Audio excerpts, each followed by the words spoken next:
ఆదికాండము 48వ అధ్యాయము. ఈ సంగతులైన తరువాత, ఇదిగో నీ తండ్రి కాయలాగా ఉన్నాడని ఒకడు యోసేపుతో చెప్పెను. అప్పుడు అతడు మనష్షే ఎఫ్రాయిములు అను తన ఇద్దరు కుమారులను వెంటబెట్టుకొని పోగా, ఇదిగో నీ కుమారుడైన యోసేపు నీ యొద్దకు వచ్చుచున్నాడని యాకోబునకు తెలుపబడెను. అంతటా ఇశ్రాయేలు బలము తెచ్చుకొని తన మంచము మీద కూర్చుండెను.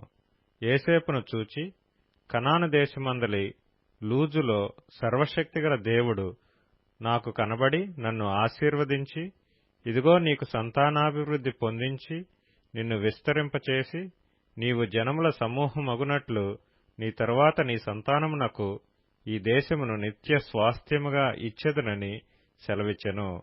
ఇదిగో నేను ఐగుప్తునకు నీ యొద్దకు రాక మునుపు ఐగుప్తు దేశములో నీకు పుట్టిన నీ ఇద్దరు కుమారులు నా బిడ్డలే. రూబేను షిమ్యోనుల వలె ఎఫ్రాయిము మనష్షే నా బిడ్డలై ఇందురు. వారి తరువాత నీవు కనిన సంతానము నీదే. వారు తమ సహోదరుల స్వాస్థ్యమును బట్టి వారి పేళ్ల చొప్పున పిలువబడుదురు.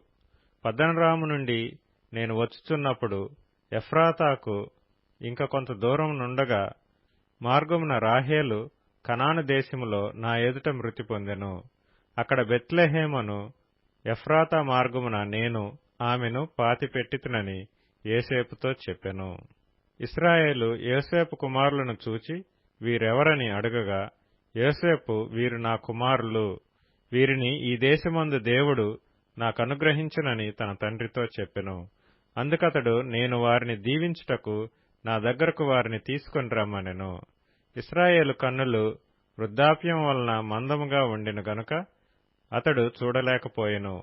యోసేపు వారిని అతని దగ్గరకు తీసుకుని వచ్చినప్పుడు అతడు వారిని ముద్దు పెట్టుకుని కౌగలించుకొనెను. ఇశ్రాయేలు యోసేపుతో, నీ ముఖము చూచెదనని నేను అనుకొనలేదు గాని నీ సంతానమును దేవుడు నాకు కనపరిచి ఉన్నాడనగా, యోసేపు అతని మోకాళ్ల మధ్య నుండి వారిని తీసుకొని అతనికి సాష్టాంగ నమస్కారము చేసెను.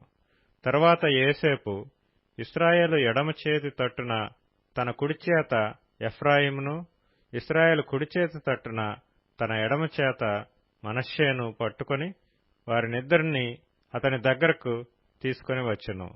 మనష్షే పెద్దవాడైనందున ఇశ్రాయేలు తన చేతులను యుక్తిగా చాచి చిన్నవాడైన ఎఫ్రాయిము తల మీద తన కుడి చేతిని, మనష్షే తల మీద తన ఎడమ చేతిని ఉంచెను.